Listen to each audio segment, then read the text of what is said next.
Olá pessoal, sou Franco Thaís do canal Historiando a Verdade. Antes de começar, deixa o like, porque o like é muito importante para a acessão do conteúdo, a plataforma do YouTube. E quem gostar do vídeo, se inscreva no canal, compartilhe, curta. Só assim mais pessoas terão acesso a esse vídeo. Vamos falar de um conceito chamado pobretologia, né? Pobretologia foi um conceito criado por Robert McNamara. Robert McNamara foi secretário de Estado no governo dos Estados Unidos na Guerra do Vietnã e foi presidente do Banco Mundial de 1969 a 1982. Ele cunhou a famosa frase, né?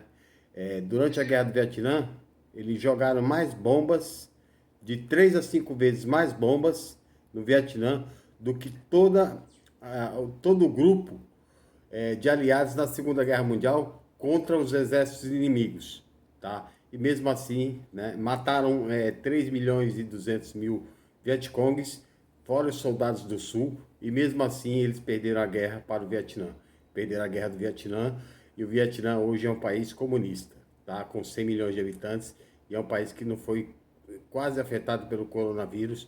O número de mortos chega a 1 ou 2 mortos no Vietnã, tá? Então, o conceito de pobretologia vem do Banco Mundial, de Robert McNamara, né? É o assalto à pobreza. O Banco Mundial trabalha com o desarme de reflexões, tá? Que desarme é esse de reflexões? A pessoa não tem que refletir porque ela está na condição de pobreza, né? Você não pode refletir porque você é pobre, porque você é explorado, porque senão você se rebela, né? Isso Karl Marx já dizia no Manifesto Comunista e na crítica à filosofia do direito de Hegel, né? Que era preciso armar a classe trabalhadora da arma da crítica, porque assim a classe trabalhadora seria o, o grupo que sepultaria a burguesia industrial que explorava a classe trabalhadora, tá? Cria o conceito de se permanecer na Guerra Fria. Para quê? Para disfarçar a exploração capitalista que faz sobre a classe trabalhadora. A pobreza é uma ameaça para o capitalismo. Por quê? Porque a pessoa na pobreza, ela se rebela, né? As duas revoluções na Idade Contemporânea, né, que foram a Revolução Francesa e a Revolução Russa, elas aconteceram pela fome. A fome levou à revolução, as duas revoluções. Elas aconteceram devido à fome. Neutralizar reivindicações, tá? Você cria um colchão social, né, de ajuda social, como Bolsa Família, por exemplo, e você neutraliza as reivindicações, desmontando os sindicatos e desmontando o senso crítico de formação de classe trabalhadora. O trabalhador já não se entende como trabalhador e você neutraliza assim, porque ele não é mais unido, as reivindicações, porque o trabalhador está desunido e o sindicato está desmantelado. Defesa do liberalismo econômico e o fim dos direitos que dificultam os empregos, né? Esse consenso ele diz que o livre mercado tem que vir, né? E os direitos trabalhistas é que dificultam a geração de empregos. É o que aconteceu no Brasil, né? Michel Temer disse que se tirasse os direitos trabalhistas, o emprego retornaria. E não retornou. A classe trabalhadora perdeu, em média, R$ 160 de ganho líquido de salário, né? Deixando de injetar na economia aproximadamente 3 bilhões de reais por mês, né? E de 2017 para cá, com a reforma trabalhista, mais de 40 bilhões de reais foram deixados de injetar no mercado, que gera o quê?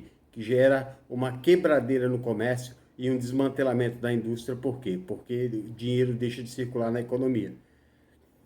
Em contrapartida, né, bilionários surgiram. Esse ano já surgiu 43 novos bilionários no Brasil. Os bilionários hoje somam 238 bilionários que têm uma fortuna avaliada o tamanho do PIB brasileiro de um ano. Fim do protecionismo econômico, né? Esse conceito de pobretologia gera tudo isso, né? Protecionismo econômico é o que mais se faz nos grandes estados capitalistas, Estados Unidos, Inglaterra, França. Eles fazem protecionismo à indústria deles mas eles não querem que a periferia do capitalismo faça protecionismo, assim eles liquidam, assim eles arrasam a economia dos países periféricos como o Brasil. Tá? Por quê? Porque o Brasil não tem condições de competir de igualdade com os Estados Unidos, que é um país industrializado, e aí a gente vende commodities e eles vendem produtos industrializados, a balança comercial sempre será negativa para o Brasil. O Banco Mundial, no conceito de pobretologia, atende às demandas sociais, como saneamento, educação, transportes, para quê? Para evitar que as pessoas pensem nas razões das desigualdades sociais que existem. Tá? Dá um pouquinho, alguma coisa, alguma migalha para a pessoa, para que ela deixe de refletir as origens da sua desigualdade, porque é tudo tão desigual. A pobretologia culpa a própria pessoa pela pobreza, né? O conceito neoliberal de meritocracia. Você não conseguiu, é um problema seu, né? Porque você não teve competência para conseguir. E aí é bem diferente do conceito progressista ou socialista. Porque você não conseguiu, é porque não tinha espaço para você conseguir, você tem que ser inserido no mercado de trabalho e não ser abandonado, como o neoliberalismo prega, né? O individualismo e o abandono no meio do caminho porque você não conseguiu ser bem sucedido, e isso não é todo mundo que consegue, né? Poucas pessoas conseguem ser bem sucedidas e a maioria vão fracassar no meio do caminho, e esses fracassados têm que ser alvos de políticas públicas do Estado para que consiga atingir objetivos. Os empresários, depois da ditadura militar, eles trabalharam para impedir conquistas sociais. Isso já desde a Constituição. Há mais de 30 anos, os empresários brasileiros, através da Fiesp, da Federação Nacional das Indústrias, né, vem mirando no fim da CLT. Né? A CLT que fora criada por Getúlio Vargas nos anos 30, né? Que são, aliás, nos anos 50, que era a consolidação das leis do trabalho, já era alvo de especulação para acabar com a CLT, né, desde a era Collor. Collor que criou o primeiro conceito de terceirização das atividades. Né? Eu me lembro que antes do governo Collor, um lixeiro, né, um coletor catador de lixo, né, coletor, ele era funcionário público de uma prefeitura municipal. Depois da lei de terceirização, se terceirizou essa atividade, se terceirizou a atividade de vigilância, se terceirizou a atividade de faxina, se terceirizou a atividade de merenda escolar. Eles deixaram de ser funcionários públicos e passaram a ser funcionários contratados com menor salário. Por quê? Porque o empresário tem que ter lucro, né? E o lucro vem da onde? Da redução do salário, né? E o lucro para poucas pessoas, que empobrece a grande maioria das pessoas. Tá?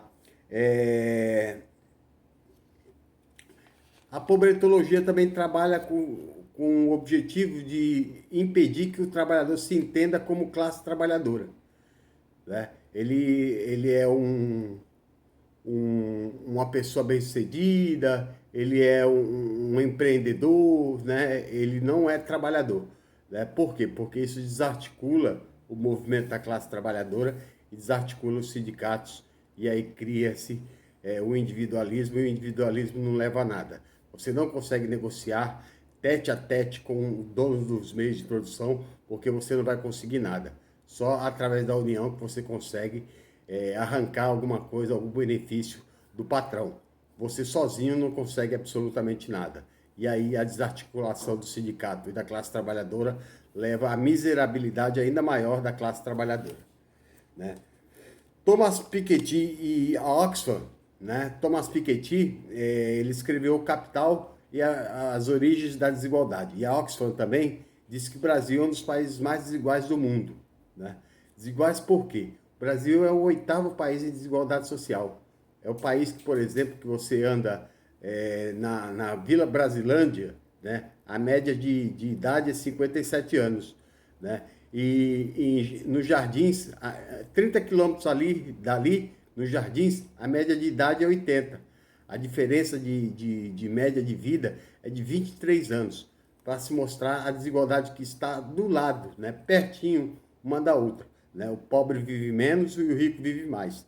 Né? E as desigualdades sociais do Brasil são muitas. Né? Nós temos hoje 238 bilionários que têm mais dinheiro do que 50% da classe trabalhadora ativa no Brasil.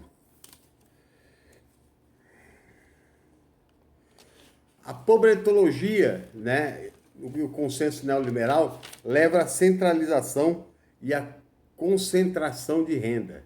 Né? A centralização e a concentração de renda leva também às desigualdades sociais, porque o dinheiro tem lastro.